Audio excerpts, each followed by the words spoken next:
أعوذ بالله من الشيطان الرجيم. بسم الله الرحمن الرحيم. ألم تر أنا أرسلنا الشياطين على الكافرين تؤزهم أزا فلا تعجل عليهم إنما نعد لهم عدا يوم نحشر المتقين إلى الرحمن وفدا ونسوق المجرمين إلى جهنم وردا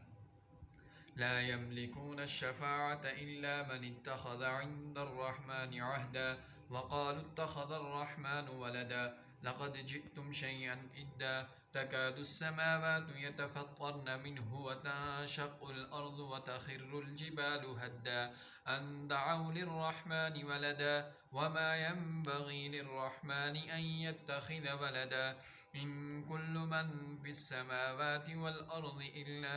آتي الرحمن عبدا لقد أحصاهم وعدهم عدا وكلهم آتيه يوم القيامة فردا إن الذين آمنوا وعملوا الصالحات سيجعل لهم الرحمن ودا فإنما يسرناه بلسانك لتبشر به المتقين وتنذر به قوما لدا وكم أهلكنا قبلهم من قرن هل تحس منهم من أحد أو تسمع لهم ركزا